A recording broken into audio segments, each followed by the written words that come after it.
Welcome to the 21st episode of the Animal Riot Podcast, brought to you by Animal Riot Press, a literary press for books that matter. It's your producer, Katie, here, and this episode has been edited to reflect our new name. If you're new to the Animal Riot community, welcome, and you can find out more about us at animalriotpress.com. Now on to the episode, with your host, Brian Birnbaum, and today's guest, Nina Boutsikaris.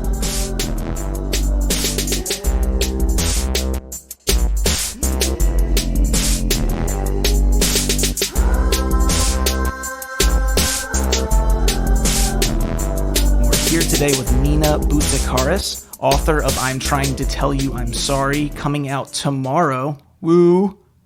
Woo. Everyone say woo. Woo. Well, today. Tomorrow. Not tomorrow when this podcast comes out. Yeah, that's true. That's a good point. Wow. This May 1st. Very anachronistic. So tomorrow is May 1st. Yes. As we record this. Mm-hmm. So May 1st. So it will be out. It's coming out with Black Lawrence Press. Nina is a writer of things nonfiction-ish, with more than 6 years of experience as a private coach, workshop leader, and writing instructor for adults and college students. Also joining us are our lovely producers, the Katie Rainey's, coalesced into one. Hey, we're 21. It's legal to yeah, drink. That's 21 true. episodes. 21 episodes. Well, I'm having a Nina's beer right having now, a beer. So. Yeah, I've had some Okay, so this episode's brand of fuckery is brought to you by Kratom, Kratom. I don't know. Call it what you want. Me and my boys, we like to call it Kratom, and it's extended from there. I've had myself a bit of it an hour and a half ago, feeling froggy as fuck. I had a little too. Yeah, so is Katie. In my protein shake that Brian is forcing me to drink. Right, because Katie doesn't eat enough. So, and if you want to know more about it, check out the beginning of episode 7 or just listen to the whole episode, during which I properly dismantled FDA's crusade to protect their precious opioid industry. Right, guys? That's not what we're going to talk about today. Okay. Let's talk about other shit.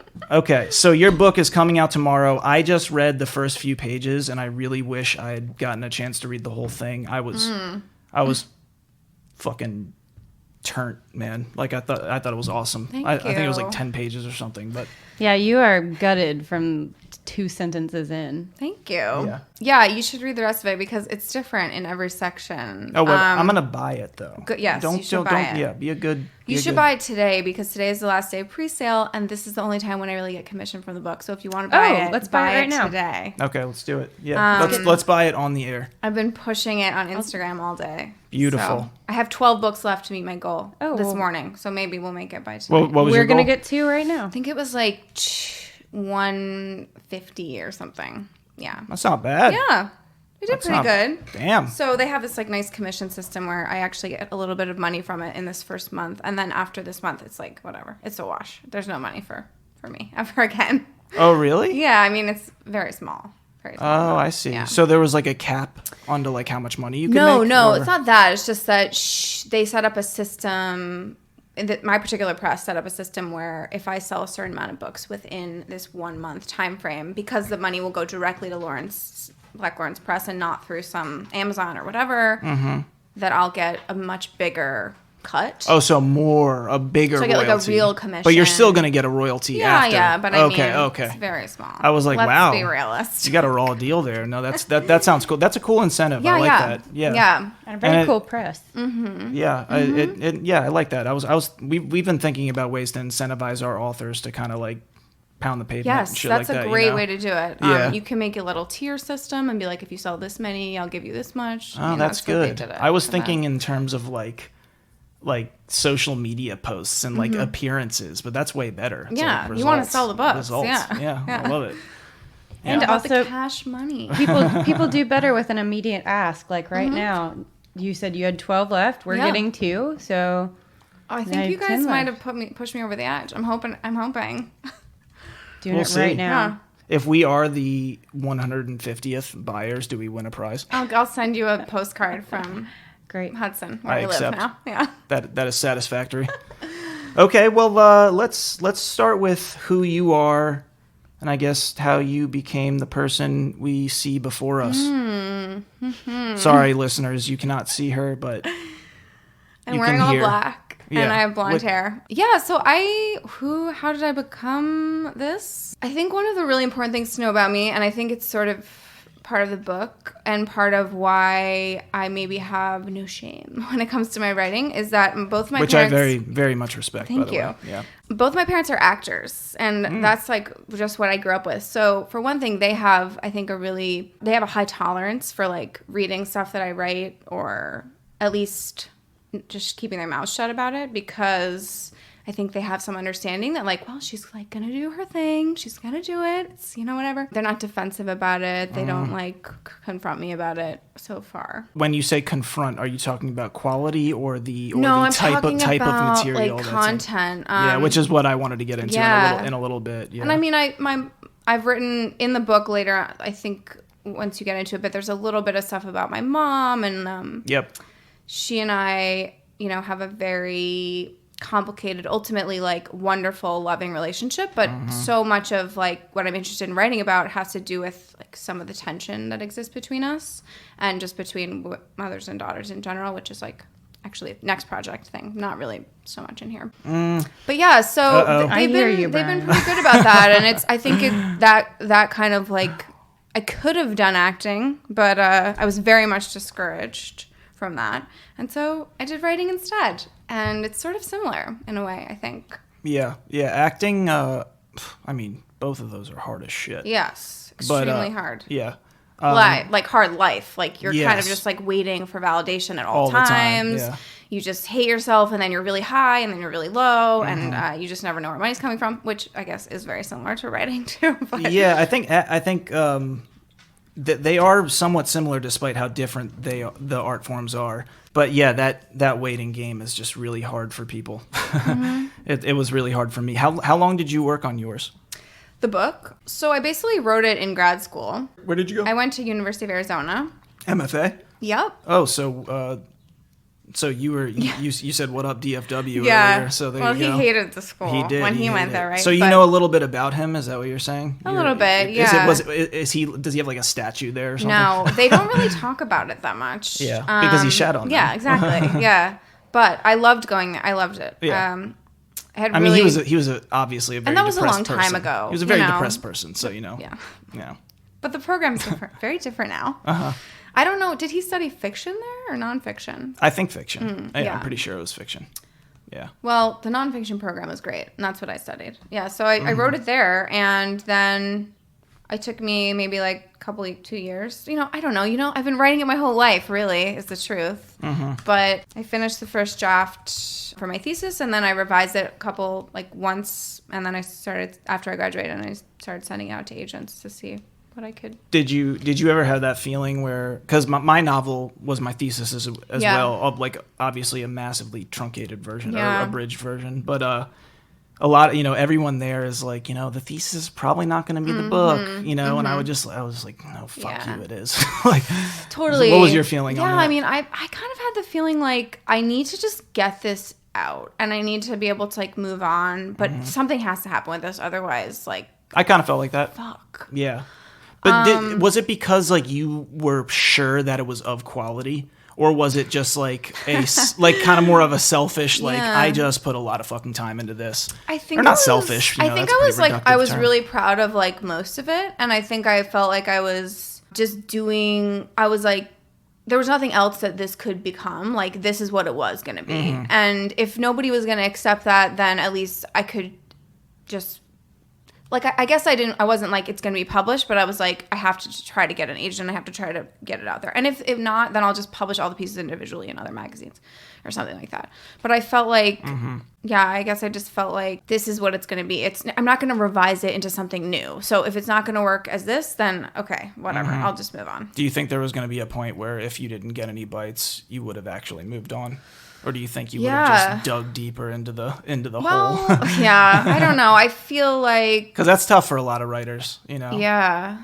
I ultimately got rejected for like a while. I guess we could go back to that, which is that like the agent that I have, who I love, she was like really excited about it. And she really kind of gave me this feeling that like, oh, it's no problem. Like, we're going to get it in Penguin. We're going to get in a random house. Like, it's you're going to be the next. It's going to be like Emily Books, you know? And everybody was super positive about reading it. But ultimately, everybody kind of had the same feeling, like, the structure is too weird. I don't really know what to do with the ending. So even agents don't realize that the big five will not take any risks. Yeah. And, and looking back when I had an agent a few years ago, 3 years ago, like it's ridiculous to think that he would have put it where he said he was going to put it. And he told me that I might get like a $50,000 advance and shit. And I was just like... And she was so like, okay, that sounds great. I was like, are you sure? Because I've never expected to make money from writing ever. I just never, especially the kind of stuff that I do, which is like very... I just don't really care about like traditional narrative arcs. I'm not interested in it. Music I don't to our even ears. like reading that stuff really that much anymore. So I was like, whatever. Maybe like, you know, some cool indie press will like it. And ultimately I found a little place for it. So yeah, it is where it needs to be, I feel. But are you still like happy that you have an agent? I mean, I feel like it can be. I am, because it can be very useful. I think she set me up for a really nice next move, because the people that read the book that liked it were like, send us her next thing, and I wouldn't have been able to do that without her. Yes. So who knows what's gonna happen? But at least I feel like she could be like, remember, you know, when I sent you that other thing, this person, here's her new thing. What do you think about this? It's something, you know, it's some leverage. I don't know. For sure. And I feel like agents can, in some capacity, help with like publicity and just connections, like stuff like that, you know, or getting an interview or a review placed somewhere. Yeah. But ultimately, you got it placed at Black Lawrence, right?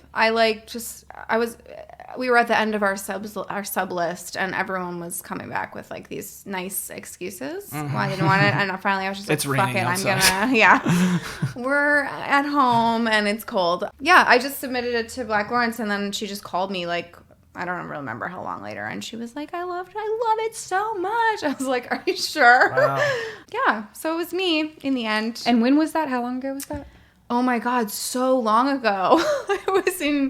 It was in 2017. Oh, wow. Yeah, so it took 2 years to put it together. Yeah. Yeah. But Wow, just so because you they have had a that- long queue, Yeah. you know, and it's a very small press, and they're doing so many books, way too many books. How many books are they doing a year? I actually don't know. You don't know? But it's a bunch, yeah. A bevy. Even like now, you know, 2 years later, whatever it is, my book is like late. It should have come out today, and it's still... Wow, so you probably read within that 2 years. Yeah, yeah. It's been within... Oh, so Yeah. you had this book deal since then. Oh, my gosh. Yeah. It's been a minute. Wow. Yeah. So that's why I kind of feel like, oh, whatever, let's just fucking move on. I hope some people read it and like it. Actually, that's the other thing that I think is a really big blessing about being published by an indie press. It's like unlikely that people are going to like write scathingly bad reviews, because what's the point? And no one cares. Yeah. I think I brought this up on the podcast before, and we had Dave Olympio on recently, who runs Atticus Review. Yeah, yeah. I used to write reviews for them. Cool. So did Katie. And there was a book that came out with a small press, and I thought it was garbage. Yes. And like I wasn't purposefully mean in Yeah. the review, but I said my honest, piece, and like they wouldn't publish it unless I like changed it and toned it down. I was like, honestly, it's not worth it. Like, like maybe like just don't put it out there. I don't care. Totally. Like, you know, I mean, I just feel like it's like people that, you know, when we publish our books with these small presses, like we're not getting anything from it. It's not like getting in the way of anyone else. So I kind of feel like, let us be. if it's great, fucking tell everyone about it. Yeah. If it's not, just don't say anything. Well, I have a couple thoughts. First, going back to how long it took to publish it. Yeah. Did you find that beneficial, though, because you had a lot more time to look at it? Or were you No. just kind of so sick of it already? So done. When did you graduate from Arizona? In 2015. 15. But in December. So I was there an extra semester. So. And did you start working on it while you were there or before? Yeah, no, I finished it at school pretty much. Wow. I mean, I revised it once after I graduated. Just I added different parts and but basically it was the same. And it's about a time in my life that is long gone. And so How old are you? I'm 32. Okay. This book is about a time period mostly in the middle of the book, which is the main like chunk of the narrative arc, if there is anything like that. I was 22 22, 23, 24. Wow. Yeah, that's distant, right? Mm-hmm. And like, I think when I wrote it was the perfect amount of distance to think about it in the way that I wanted to think about it. But now I'm just like, okay, I'm ready to like think about something else. Yeah, I worked on my novel for 6 years. Damn. And I started, I think I started like 3 other novels in between drafts. Of course. And I just abandoned them all because like I'd go back to it and I'd be like, did any of the stuff in your trials end up in your main one that you were working on? Like the other novels I was working on between? Yeah, right. I don't think so. Did they benefit you in any way, do you feel like, with the project that you're really focusing on? They filled time. And I flexed my muscles and exercise them and stuff. So, I mean, especially like now, I used to be an everyday writer. Mm-hmm. It's not even one of those things where I was like, I'm disciplined, I'm going to do it. I just did it. I wanted to do amazing. it. I wrote for hours every day. So good. Yeah. And it's also a testament to how bad I was when I started because now I'm finally here. But, but now it's just like, both of us have had trouble finding time to write. So hard. So lucky for you, you're just the writer. That's good. Well, just the writer. I've been teaching. That's good. It's good. I mean, a lot of my time gets taken up by adjunct teaching, but I just quit my adjunct job. So now I have no job. I was going to ask you if you did supplement like your editing services and stuff that I saw on your website. Oh God, yeah. I mean, that's not enough. That's nothing. I mean, it's very small. My main job is that I teach at the new school. I teach for Eugene Lang College. Okay. The undergrad writing classes there. Okay. But yeah, I moved to the Hudson Valley, not to get too much into my bio, but I just moved to the Hudson Valley like last year. Where? To Hudson, New York. Wow. Yeah. How far is that from here? It's 2 hours on Amtrak. Wow. Wait, so you came all the way down here? No, so I've been staying for a year. I've been teaching at Eugene Lang and staying with my mom in Brooklyn for 2 nights a week. And then I go back up on Wednesday nights and I'm there the rest of the week and I come back. The plan ultimately is to like never come to the city again. Wow. And just fully live up there and make a life there. Wow. So I'm trying to figure out now. I mean, ultimately I want to start a writer's residency. That's my dream. Ooh. So I'm trying to figure out that right now and like get my claws into the community and like figure out what to do with that. Cool. That's my goal. Dibs on the first year. Yes, definitely. But also, I just want to back up a little bit because you said you're just the writer. I mean, being a writer for a small press is not just... Well, I think you're taking it a little too literally. I know, but I do want to like call that out. And I think you both should talk about that a little bit because being a writer for a small press does mean taking on, like, I know what you mean. No, you're saying that basically like you got to do a lot of work yourself. Yeah, because that's what I was talking about, like that we want to incentivize our writers to do the same thing because but the thing is the what's the word I'm looking for, the fallacy I guess, that like if you go to a big house they're going to do all this like extra work, but the thing is like you get mid-listed and then like you'll get a little bit of publicity for the first few months and then it just falls off. The publicity thing is, I used to work in book publicity like before I had a breakdown and went back to grad school. It's such a joke. Like, sorry if people work in publicity listening this, but they don't really do anything. I mean, they can't do that much, and they usually have so many books and so many titles. And the things they come up with to like have you do as the author, which I did as a publicist, is like not useful. Oh wow, we're gonna have to talk to her because we just sunk a pretty penny into some publicity. Did you? We did, yeah. Well, if it's a firm like it's a firm outside of. Sometimes that's useful. Sometimes. We'll flip a coin and see. We'll shake. You should test it out. We'll shake the 8-ball. That's essentially what we're doing with the first book is seeing how it goes. And it's also publicity for the press. We've hired them for 2 things. I think that's good. You do need somebody for your whole venture to like help you guys. But like individual authors, it's kind of a crapshoot. And for our theory is kind of like if it doesn't translate into direct sales for this first book. Right.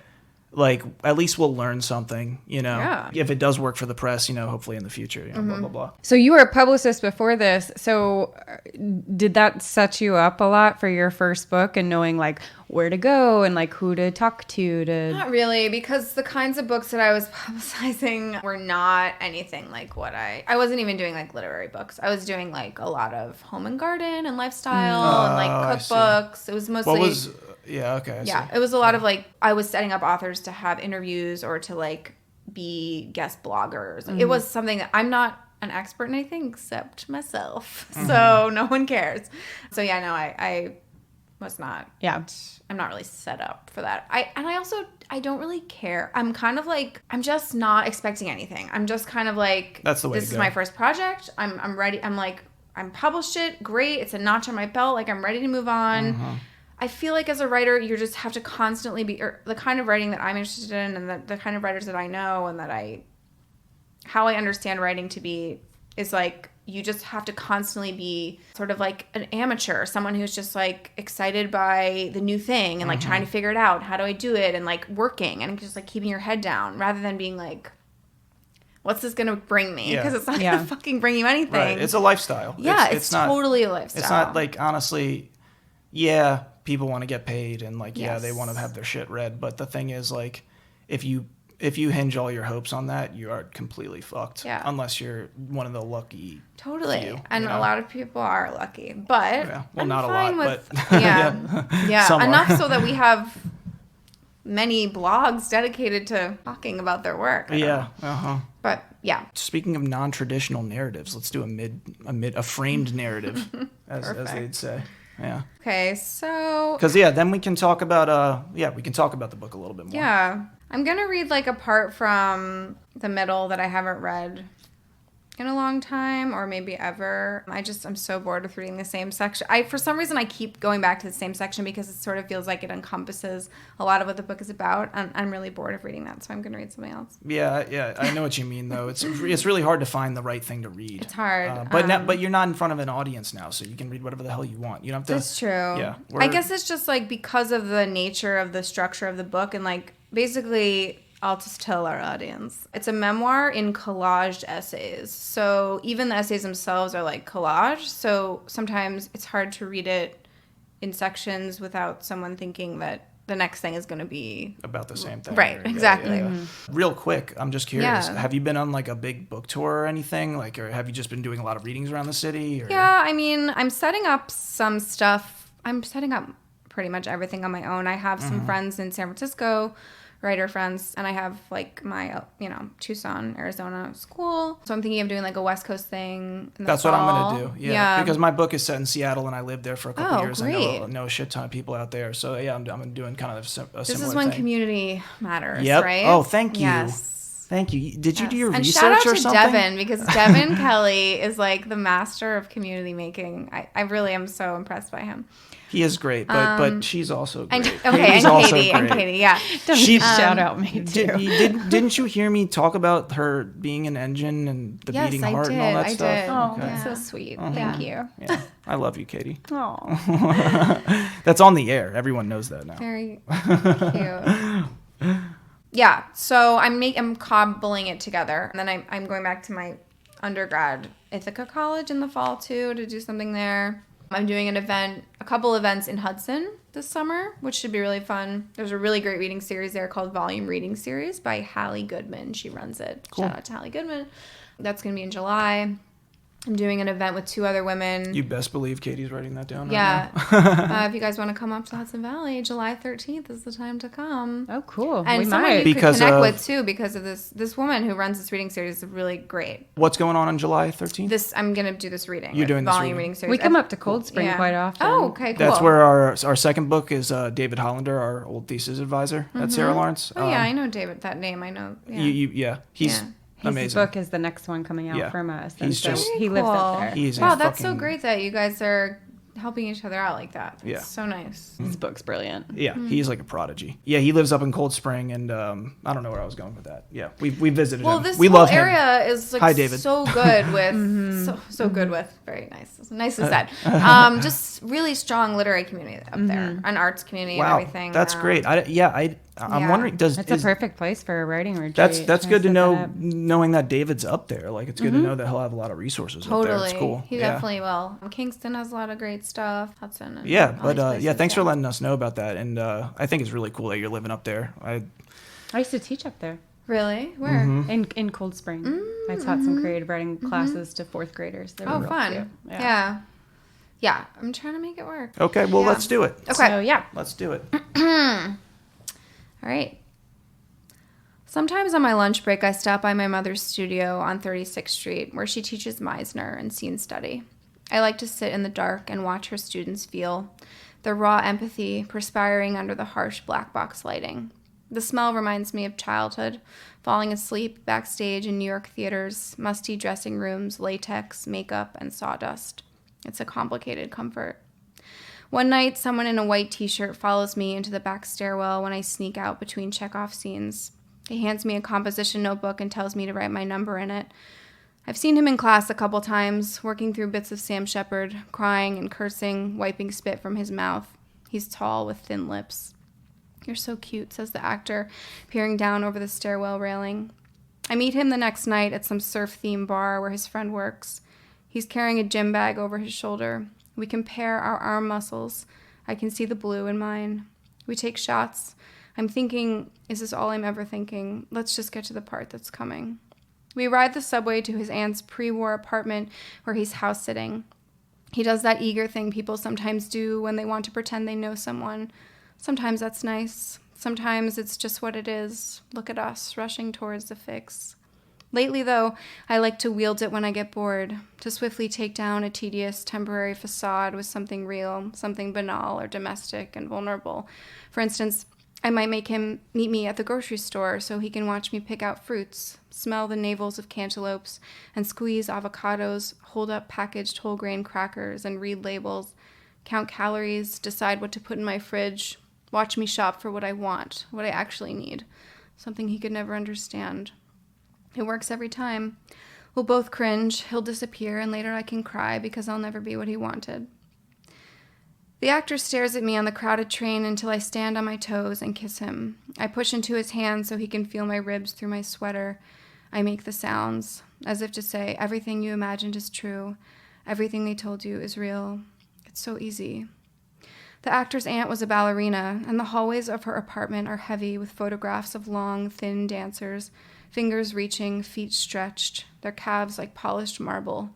The actor pours us some whiskey or something and talks me through a few of them. This is her with Baryshnikov. This is the American Ballet Company. This is Vienna. Everyone loved her. I mean, everyone. Look how beautiful she was. I don't know about dancers, I say. My dad loves a dancer, and she'll never leave her husband. Suddenly he gets very serious. My last girlfriend was a dancer, he says. I loved her. He wants to prove how tragic ballet can be. He's planning, assuring me we'll go to the ballet when his favorite ballerina is dancing. I'll probably cry, he says. I always cry. One outstretched arm is holding him up, palm pressed into the wall somewhere between clusters of frames. Meanwhile, I'm trying to work out who I am in all of this. Not the dancer, certainly not the beautiful aunt. He hasn't asked me one question. He's only told me what he sees. Kiss me like you did underground, he says. So I let myself sink, the delicious warm goo of intimacy, real and imagined, of something I don't even want, a second piece of pie, a sugar sleep. In his room there are 3 huge potted plants. I tug gently on the leaves of one of the ferns, feel its compressed mass like candy fluff in my hand. There's a glass case on the floor, too, with a chameleon inside named Marianne. Look, says the actor, turning on the heat lamp and stroking Marianne's back. Her eyes are closed, and she doesn't move. A few brown crickets bounce among the wood chips at her feet. We fuck without turning on any other lights. He keeps whispering about how he wants to take me somewhere, Costa Rica or something. We lie in the weird orange amphibian glow, and he holds both my hands and asks if I'll take care of his plants for a month while he goes to Baltimore. It's just an understudy job, he says, but I can't turn it down. He puts his wet mouth on my forehead. My eyes are closed.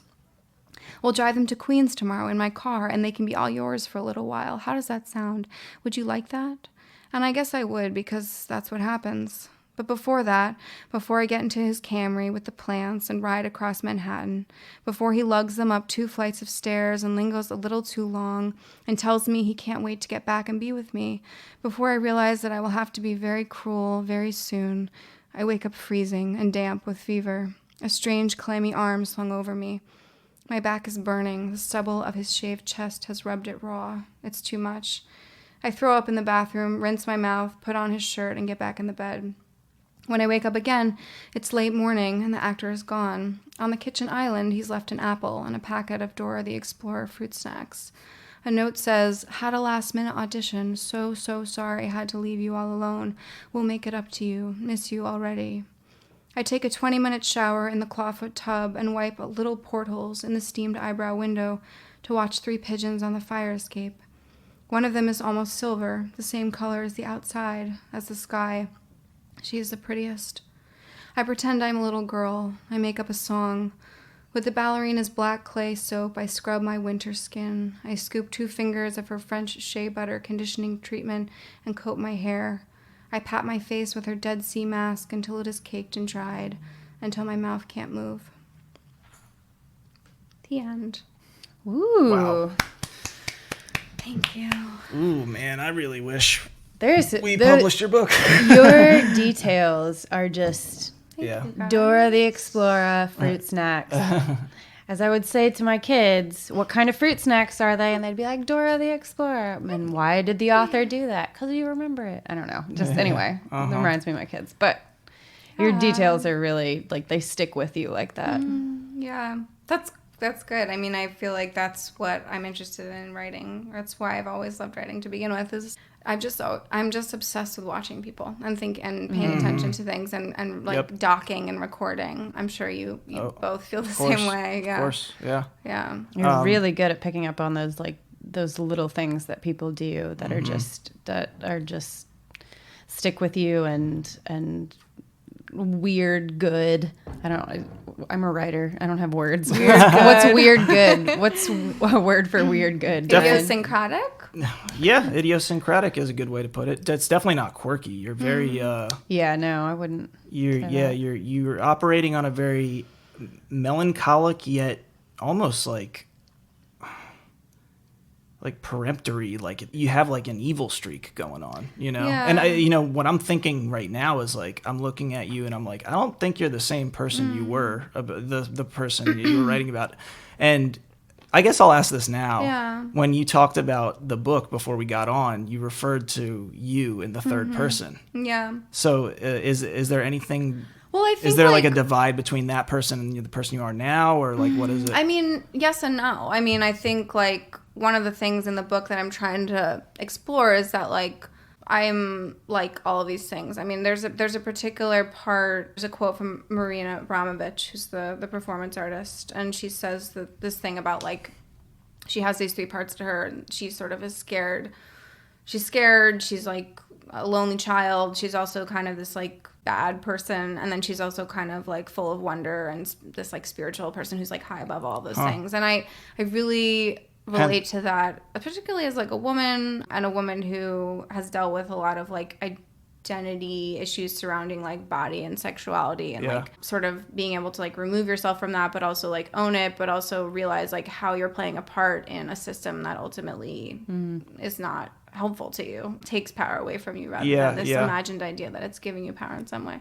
Did you not think that you were at all subverting that system by the way that you kind of, because I feel like a lot of women feel, and I mean people probably feel this in general, but somewhat beholden to like other people. I mean, like, totally, you do kind of seem at this point in your life to be compartmentalizing your empathy, because you're aware, you're so aware of what this person is thinking and what you're thinking, and yet you're like, I have a lot of empathy for her. I mean, I think that's something that writing gives me the gift of being empathetic to everybody that I write about. And I hope I never, I mean, there's a lot of people in this book. I don't name anybody, but there's a lot of people. So every other person is like, there's one the person actor named, or like the there's ballerina. one person named, but it's a fake name. What about your mom? Is it? I call everybody just like this, the actor, or my mom, or the man, or the boy. Wow. I like that. Yeah, I don't. It's not about like it's more about the girl, the narrator, and about her. Nobody did anything bad to me. Ultimately, I participated in this world in the way that I participated in it, and I am interested in that. I'm not ever interested in like, look what this person did or how they were. It's ultimately, I'm just interested in excavating, holding a mirror up to myself enough so that I can see. There's this like Rilke line, right? Like, it's something about, or no, it's not Rilke. It's some other poet. Yeats. I have no very idea. different. You're not Anyway, there's a about quote poetry. that says like, if I hold up the mirror enough, it will turn into a lamp or something. Mm-hmm. And Okay, so I this see. idea that like if I could look at myself closely enough, it would illuminate something greater.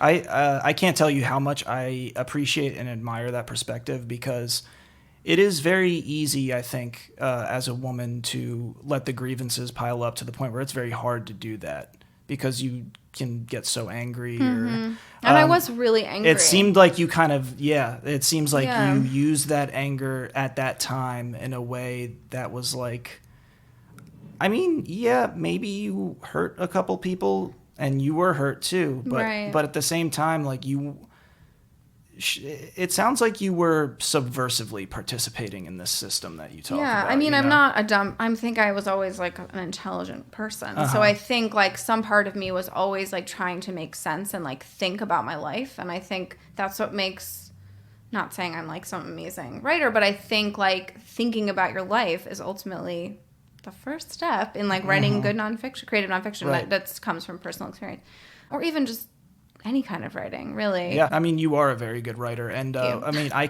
I came to writing, like one of the things that got me addicted to writing was the basic just turn of phrase. Like, can you do something new with language? And like, you clearly do that. I'm going to butcher this, but one of my favorite phrases in that piece, in that segment that you just read, was something about. It was right before you said a sugared sleep. Oh yeah, a second piece of pie. The second Yeah. piece of pie. That was such a good metaphor for something that you like Cool. don't want to. Yeah, I don't know. That's good. I can't wait to read this, and I am you. very jealous that we didn't find it, but we didn't exist at that time. So So at the same time you say that you're holding a mirror up to yourself, there is like an insidious streak Yeah. to especially like the men that come through. I mean, you just Yeah. can't help but feeling, and I guess particularly too the atmosphere that we live in with Me Too and the echoes of that. Well, my first question is, did you get to pick the title? Did you pick it? This was my title I came up with. Yeah. And it's so funny. The publisher, she was like, we can do whatever you want. We can change anything, but not the title. The title is like amazing. And I was like, okay, great. It is a really good title. And so I don't even quite know what my question is, because So while I feel the Yeah. examination of yourself happening, at the same time, there are like very insidious things that are not overtly like spoken. Like it's not, no one's, like you said, and you're not calling anyone out in it. But you still feel what's going on, and you still feel intentions, whether the reader Yeah. is just putting that on to other people. And so I'm guessing, like, how do you as the writer feel about that? I guess is what I'm asking. yeah, I mean, writing isn't therapy. Personal writing isn't therapy. Personal writing should just never be that. So I guess I always just like, I would always talk about my narrator in the third person. I always write about myself, but she always is a particular persona of myself, right? It's like never just me, all of me. It could never be that way. So this particular person, this particular persona, this particular girl in this story, she both loved and hated everything that was happening to her and everything that she participated in. So I'm really interested in that. And I guess the title is both like sarcastic and genuine, right? It's like, yeah. and I think, I don't know how far you read, but if Sarcastic you get to or ironic? not sarcastic, ironic, ironic. Because it didn't Not seem like it sarcastic, was like yeah. kind of like flippant. No, it's not glib, but it's definitely, Yeah, you're right, it's right, ironic. Because it's both like, I'm not fucking sorry, and like, also, I am. Yeah. But what is she sorry for? I mean, there's so many things, there's so many layers to that. And there's so many layers to like, who's actually the one saying I'm sorry in here, and I would just love to like, That's what. Yeah. So what about the third person thing you were doing? Like what? Yeah. Does that tie into it? Like, cause I don't know, I mean, probably. yeah. Yeah. Did you make a principled decision to talk about No. you in the third person? No. Did that just always happen? do that naturally. Yeah. It's okay. Yeah. So it is consistent though. Yeah. That's how you talk about it. I would never say like no. It's always just a bit. Once it's down on paper, it's a character. Interesting. And it's removed from me, really. Otherwise, I don't know if I could do the kind of writing they do. All of my work is very like, it's very honest, sometimes graphic, or at least doesn't hold anything back. So once I put it down, I'm like, okay, this is an interesting thing, and this is an interesting character. Like, what is she gonna do? What is she gonna think? And so then I try to like work from there rather than like, what happened to me? Yeah. Do you write poetry at all? No. Because it's very lyrical. Yeah. It is. That's the kind of writing that I love. Like, that's influenced me. I mean, I love essayistic, poetic border, like the border, or, you know, writing that is like on the edge between those kinds of where the style takes over, you know, the plot. So hopefully that comes through. I'm glad that does for you. Yeah, totally. I mean, it's definitely got like this. I think a lot about a Tessa Mushfig I was just reading her book now. It's in my bag. Yeah. But really, McGlue. The other books are less lyrical than that. I think a lot. Yeah, about which one are McGlue, you reading? I'm reading the My Year of Rest and Relaxation. Oh, I have not read that yet. Is that her third? It's the most recent one. Fourth. Okay. Yeah, what was McGlue? Was that her first? I haven't read it. McGlue is like a masterpiece. Okay. Like, you can read it in a day. It's okay, like, cool. Yeah, it's a masterpiece. I mean, I think I did read it in a day. She won. Yeah, it was her first like novella. Wrote out of school. It was the first thing she wrote, and won like the Fence prize, and then maybe like the Hemingway prize or something. I don't know, some big ones. Which is funny because like it kind of does remind me, even though they're nothing alike, and you know, most women would probably shoot me in the face for saying this, but the book itself as like an artifact reminds me of Old Man and the Sea, in the sense that like it's this at sea book, and like it's this short little novella, but it's nothing like that. I mean, it's very funny. It's extremely lyrical. Yeah, highly suggest you check. I'm also going on. You're right still now. talking about McGlue, right? Yeah, McGlue. Okay. I'm going on about it right now. You're talking about Nina's book. I was like, it was funny. Actually, it is funny. Yeah, there are definitely some funny points. There are some. Okay. It's weird because like depending on the audience, it's kind of like when that I read, smirking. people laugh. When I had the section that I read for at Devin's offsite event, it was like nonstop laughs. I was almost, I've never had that before. Wow. So I think it might have been how I was reading it, and there's some parts that are much more like sardonic than other parts. Like, and once a few people are getting it in the audience, like my shit is like subtly funny sometimes. So like it's either I'll get like these little chuckles here and there from people that are probably like listening more. Yeah. But then like sometimes it's like I have this one part that I read a lot when I'm at readings, and like it usually gets people get a pretty big kick out of it. It's good to get a laugh at a reading. Yeah. Better than not, I think. I think that's a really interesting thing, because I think there are lines that I pick up as like I find amusing, but I don't think I was laughing out loud because I'm so focused on this other lens on like it's very droll. like what's happening that I think it's just really interesting. Now I'm gonna go back and finish it and see if I can like switch that lens. And that's interesting. Yeah. It's cool just to see the way different people read things too. And from what I can tell, I mean, obviously, again, we're talking about this at length, and like we've read a few pages, and then we just heard you read. But at the same time, it is really refreshing to get like a different perspective on like a woman's struggle in the world, and like like there's just a strength there that like you don't hear a lot, and I wish I heard it more. I do want to walk that. I want to walk that back a little bit, because I mean, there's plenty of women writing like really like writing a lot about their strength and stuff like that. But she's very. But you're also talking about how it was used to a fault too. Like it's not just like I got. It's not like I just got over this like trauma or whatever, which is like really important to write about, of course. But like, I don't know. I love that it's a two-way street, because we're all humans, and really the problem is like that we are just so flawed, and like we really do have to look at everything in order to like solve the problems we want to solve. So, and I think everyone's just, one of the things I'm most interested in writing all the time is just loneliness, and like how people can just never fully know each other, and you can just.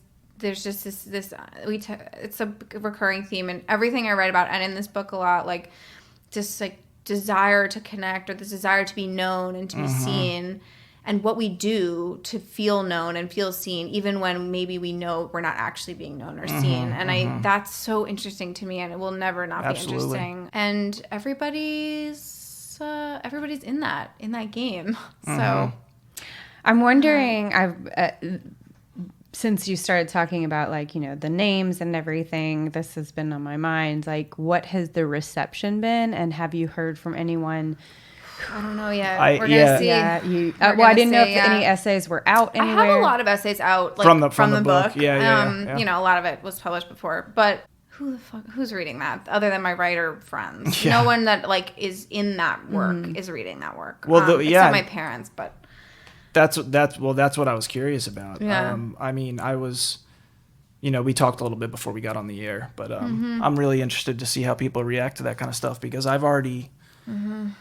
I mean, my parents are some of my biggest readers, and I've already gotten a couple. There's already been a couple like, oh, well, do you want to talk about this? Like everyone. Is that's what I was saying in the beginning about my parents being actors, and so I feel like they inherently have to understand, or they try, or they act like they're understanding that I'm like doing my quote unquote art, and that's how I'm doing it. Yeah. And my mom, when she learns a script, or when my dad learns a script, they're writing in the margins stuff about the people, if she's in a scene where she's fighting with a man, she's writing my dad's name in the margin. She's like bringing it back to her life to think about, they're divorced. They're not together. So she's like, okay, fighting with Nina's dad, with bringing up the real emotion. Right. Exactly. And that's the same, that's something that if she can't see why I'm doing that to think about truth, then she's ignoring her own art. So I think that my parents see that and they understand it, and they, they'll say like, this was extremely sad.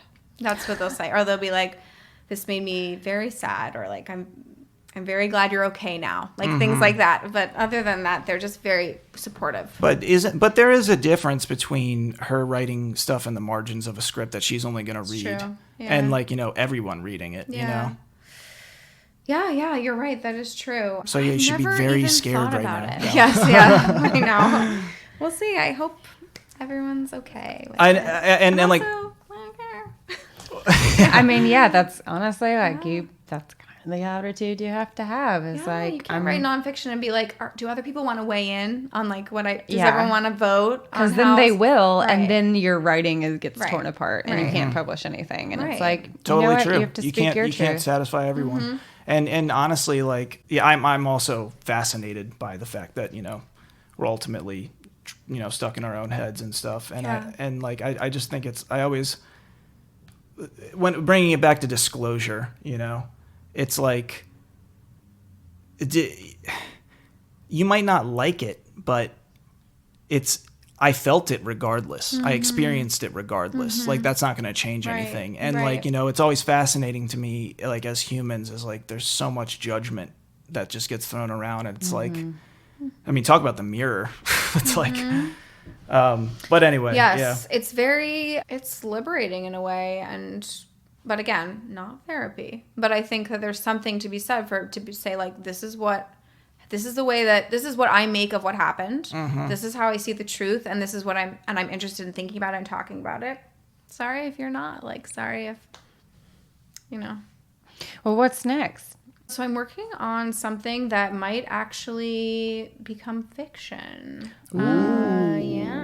I don't know. I've never really written fiction before. I just don't know how to make things up. I've never been able to do it. That's easy. It's not easy. You get used to it. Other nonfiction writers will understand. It is not easy. But I've been writing this sort of like auto fiction thing that's about basically like what it means to be a creative person in a world where like the word creative is like a noun now, like a creative, and how that in like this very modern sort of late capitalist age, there's a lot of like isolation happening with like individualism, and like these people are the creatives, and like trying to figure out where you fit in as someone who isn't necessarily like working in advertising or like, selling stuff basically. And then sort of starting to see, it deals with a lot of similar themes, but one of the main things is like starting to realize that like, see the girl is like starting to see her mother, who is an artist and has been an artist her entire life, like through these new eyes, as she's starting to realize like what it means to try to live a creative life. I see. So that's kind of like what's happening. And is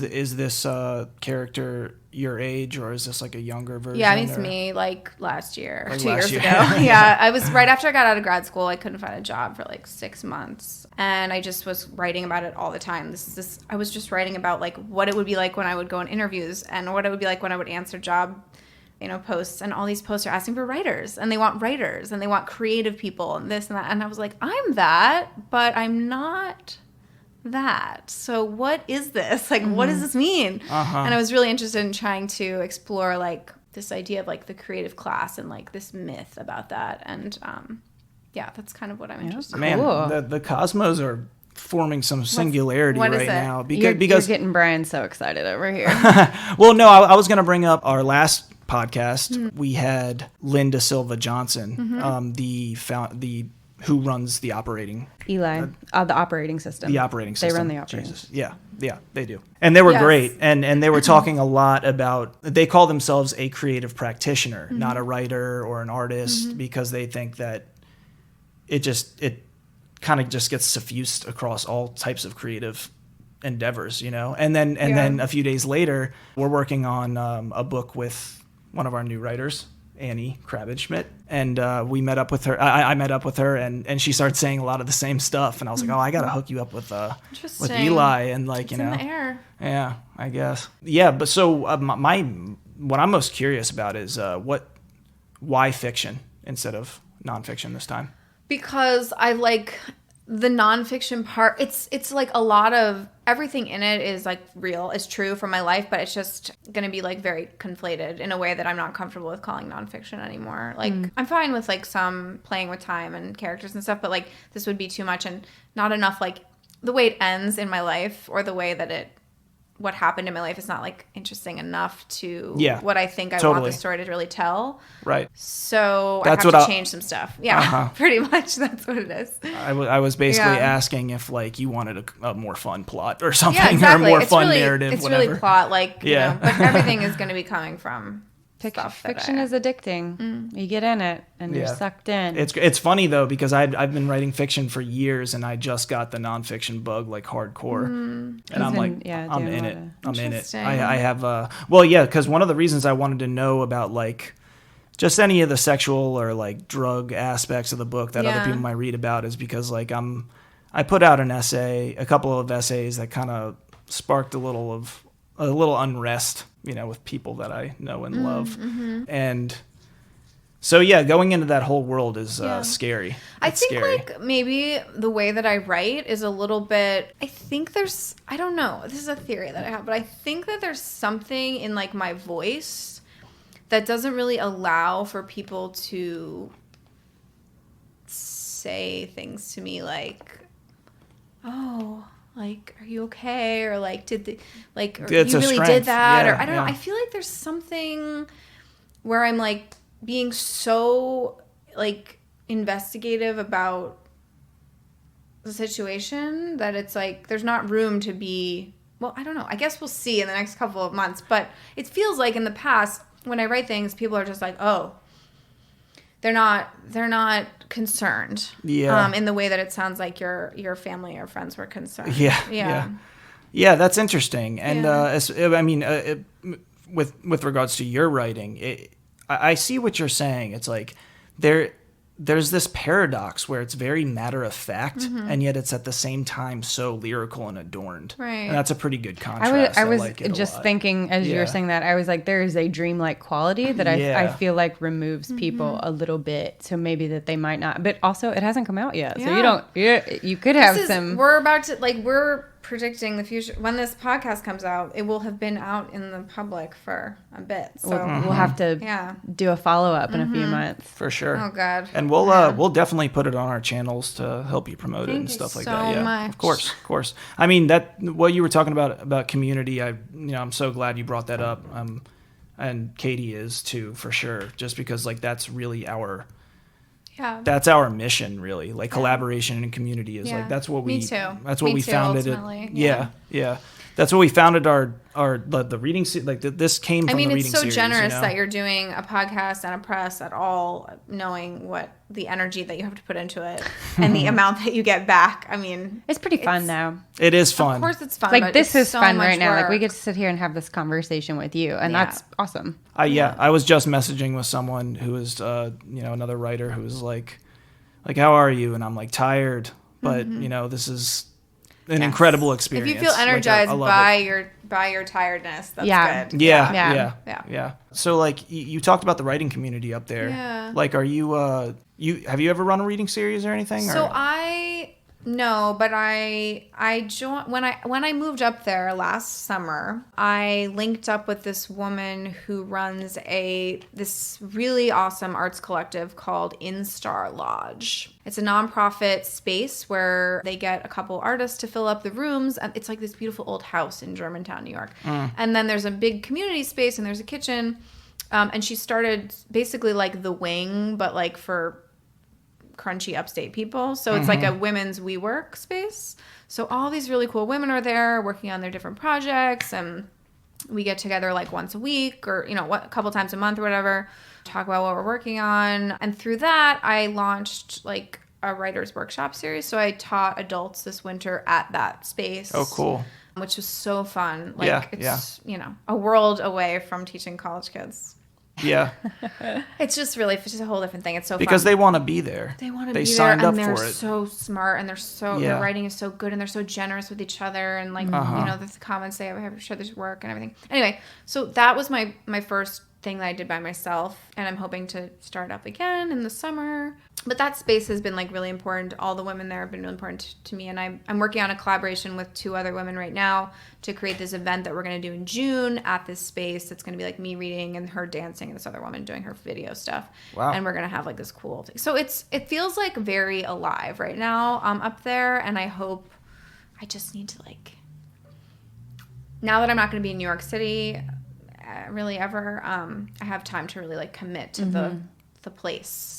And that's like my goal, because I think it's the most important. It's like the more you can give opportunities for people to like, as you all know, you both know, the more you give opportunities to people, the more you get opportunities from them. For sure. It just works like that. And And that's I've been talking about this so much recently, how I do think people are coming to realize that like if you reach out to other people, it's only going to help everyone. Everybody wants to be thought of and wants to be included, and if they're too busy, they'll say they can't, and then whatever, they know that you thought of them. I think it's all I ever want to do is just write to authors on Twitter and tell them how much I love them and how much I just feel like yes. Are you in the writing people community? Do that to me. Are you in the writing community hashtag? Or no, I don't. I hate Twitter. I fucking hate it. But I go on there sometimes because I feel like I have to say some shit about my book, or I don't know. So do you hate authors? Do you hate social media in general? I don't. I wouldn't have. I only have Instagram and Twitter, but I wouldn't have Instagram even because it's not good for me. I don't work. Unlike you, I'm not disciplined. I have to really force myself to do it. So if I have anything on my phone like that, I'll just look at it, and I have to delete it from my phone. It's really bad. And that's exactly who I was, because I need to like help promote our stuff. I would not be on any social media if it was not for like networking and stuff. I mean, like, don't get me wrong. I mean, I don't think it's all bad, but I do think it's a net negative. Totally. In terms of like, you could be writing instead of posting a thing about something. You could be actually doing work that's going towards something. So I don't get it. But. So what? Yeah, I mean, like you're all about community and stuff. I guess. What's your approach to it? I mean, you've kind of already like tangibly said what you do, but you also were we on the air when you were talking about wanting to do a residency? Yeah, that was on. That was on the air. Okay, yeah. Yes, if anyone has a space for rent in the Hudson Valley that they're thinking that could be good for a residency, let me know. Yeah, I'm down to invest. What would be your idea? Would you? I would want it to be a place where we could have people come stay. Like, ultimately it would be free. Ultimately it would be like nonprofit with grants. But that's... I was about to ask, are you going to get grants? Right, yeah. That's so hard nowadays, even more so than it ever was. I'm sure you both know. Another conversation we had with Eli the other day, But, I mean, I'd love for it to be a place where people could come stay and work, but also that visiting writers could come and host their own readings or do workshops. So we'd have like names coming in. We'd have places for people to come share their work. I could bring my friends to read their books and sell their books, and then also people would be coming and sleeping overnight for multiple weeks or whatever. I love the times that I've spent at residencies have been really useful to me, and I also see things about them that I would want to do differently, and that's really exciting to me. So yeah, that's cool. Yeah, I really hope you do that. That'd be cool. Thank you. I'll sign up. A couple of years down the road, but I'm like the gears are turning, so yeah. I hope that's what happens. Yeah. Are you? Do you live with anyone now? Or are you? I live with my boyfriend. Okay, so has he read a lot of versions of the book? Was he an editor? So funny. No. He's not a writer at all, which is great for me. What's his deal? Like, he's like he works from home for a nonprofit consulting company, so it works really great for us for living up there. He's a musician on the side, he plays music. But it's great because I don't ever feel he's just very supportive. Yeah. He's never like, that essay was weird, or like that sentence wasn't whatever. He's just like, this is amazing. And you like that. You like the fact that he's not a writer. I do not need my partner to also be my editor. It has not worked for me in the past. I'm sure it works great for you guys. I've had so many people. My very first class I'd ever taken, I ever took at Sarah Lawrence was Melissa Fivos's. Oh, cool. You know Melissa, yeah. Mm-hmm. Have you ever read Whip Smart? I've read parts of it, but I also teach at the Gotham Writers Workshop. And okay. Taught there too. Yeah, oh, very cool. Wow, you got your hand everywhere. Yeah. One of the first things she said was like, don't ever.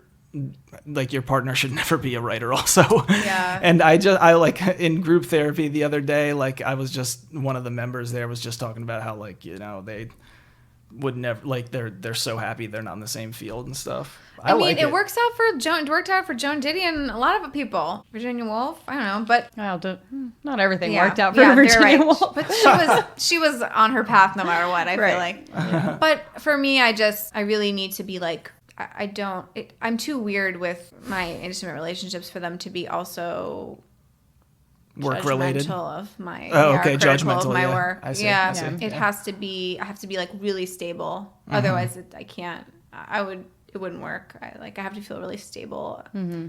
Maybe you'll see in the book what I'm talking about. Mm-hmm. But yeah, it's just like it's like an insecurity that I don't need to deal with. Yeah. No, and I figured you had a partner, were married or something, because you like, who goes up to live in the Hudson Valley? Yeah. And I'm so grateful because I've been wanting to do that for so long, and then it just serendipitously, it's like my partner was like, I'm ready to go up too, and I was like, great, let's fucking go. So yeah, that's I'm awesome. Really grateful for that. That's great. Yeah. Well, did we say where people can follow your work? Follow my work. Like your website, which is a beautiful website. Thank you. I made it myself. It is. What is it? Is it Squarespace? Yeah. You guys should get sponsored. Brought to you by Squarespace. Send us money. Yeah, we've said that. Most and authors nothing's use happened. Squarespace. No one's sent us money yet. Once you get more followers, you'll get something. Yeah, if I'm on Instagram, but I don't really post about my writing there. I mean, I post links to my writing on Twitter a little bit, and then my website is just constantly updated with whatever I'm doing. And it's ninaboutsikaris.com. Yes, it's phonetic, kind of. You can look it up. Thank you so much, Nina, for being on with us today. This is Thank great. you so much for having me. This is my first podcast I've ever done. Ooh. Wow. I'm very excited and honored, and so pleased to be part of this community. Even though I didn't go to Sarah Lawrence. No, we've grown beyond Sarah Lawrence at this point. But we love our for school. having me. Also, crazy essay that came out this week about Sarah Lawrence. More to talk about after. Mm-hmm. Yeah. Yeah, that could be its own episode, I think. Yeah. Okay, yeah. Go get Nina's book. Yeah. I'm trying to tell you I'm sorry from Black Lawrence Press. Mm-hmm. Buy it. After this podcast airs, you'll probably get about 15 to 20,000 copies sold. Yeah. Amazing. Yeah. That's conservative. Okay, that's it for today's episode. If you like what you heard, please subscribe and review on whichever platform you're listening. You can get in touch with us on Twitter, Facebook, and Instagram at Animal Riot Press or through our website, animalriotpress.com. This has been the 21st episode of the Animal Riot Podcast with your host, Brian Birnbaum, and featuring Nina Boutsikaris. Transcripts for our deaf and hard of hearing animals are provided by Jonathan Kay, and we're produced by me. See you later, you filthy animals.